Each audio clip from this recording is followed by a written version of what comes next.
FASHI. What is the role of the master in Buddhism?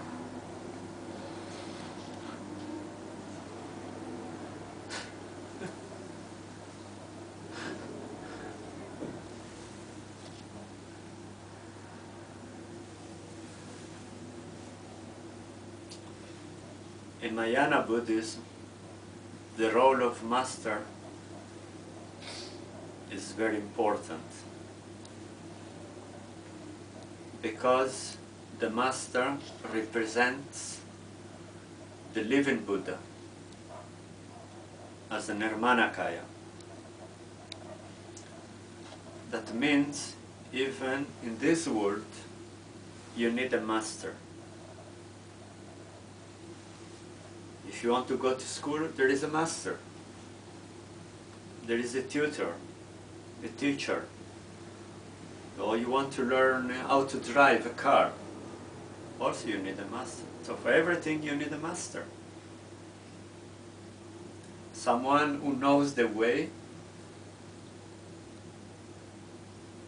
It has verified the path. He has a complete knowledge of the Buddha Dharma, because if that master is not enlightened, he only teaches on hearsay, from books, parrot-like. He memorizes things and then he repeats it, but he himself has not a direct knowledge of the truth, of the Dharma. So if such a master, he himself doesn't know the way, how can he lead his disciples or other people to the truth, to nirvana? When I mean lead, I don't mean to some place. I mean to our own nature. So a person has to know himself.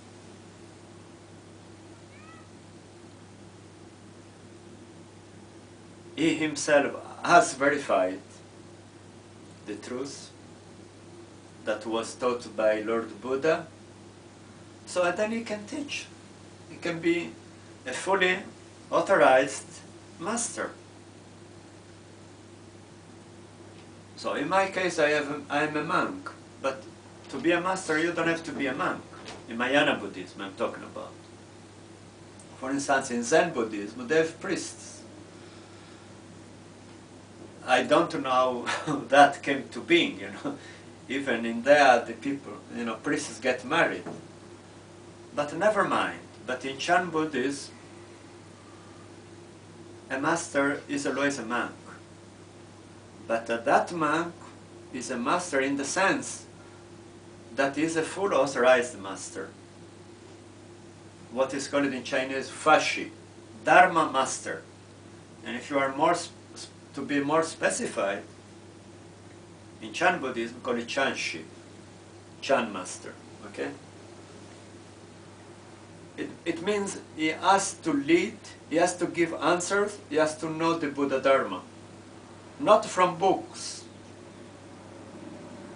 Because in Chan Buddhism, the transmission is not done through books. It is done heart to heart. That means when the disciple is ready, the master works on that disciple. So it must be the time. Timing is very important. And if a person is not a master, he cannot know when to put inside the disciple something. So when a disciple comes to the master and he asks something, even before he asks, only by the walking, by the entering the master's room, the master already knows his state of mind. He has to grasp it before even the disciple starts to ask questions.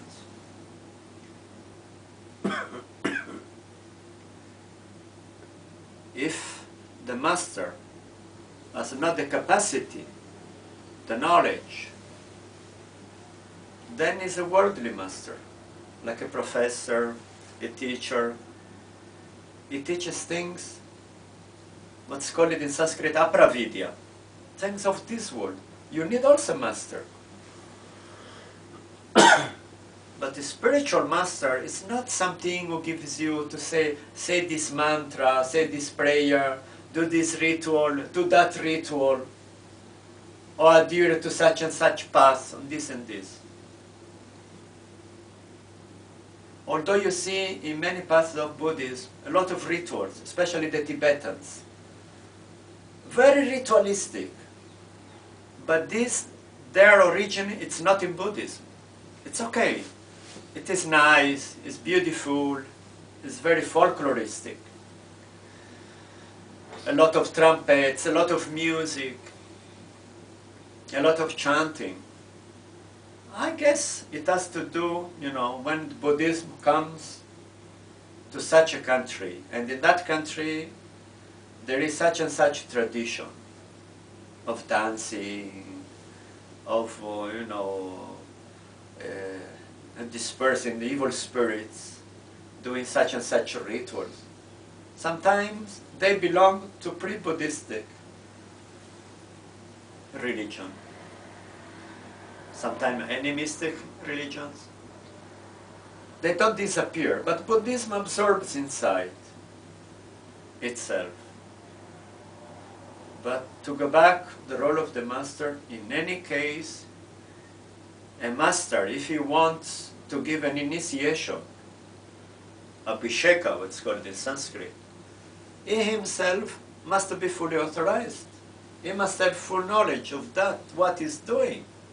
A blind man, he cannot teach what's the color of the sky, of the stars, how mountains look like, with all respect for blind people.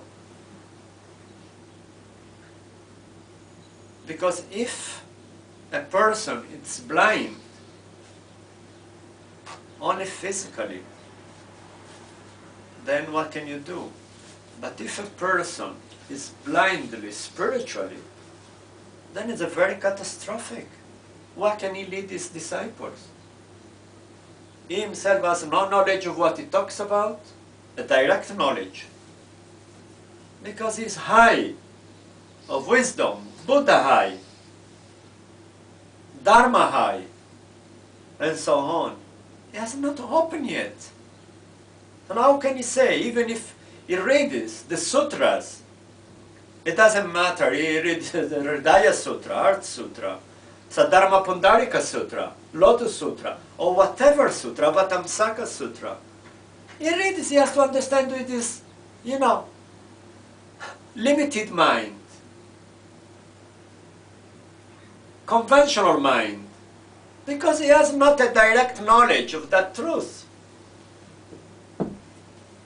Although he says the truth, what he says, he has studied it. These are the words of Buddha.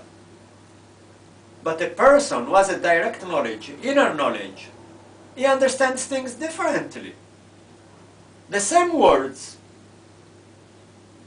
which are read by a person who is enlightened, and a person who has not reached that state.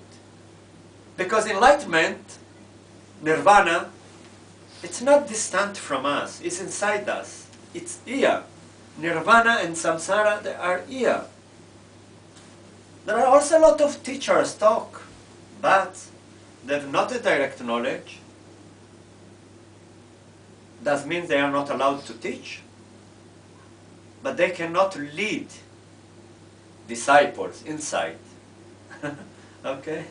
I hope I answered your questions. And no further comments. A master in Mahayana Buddhism is necessary. Namo Buddhaya.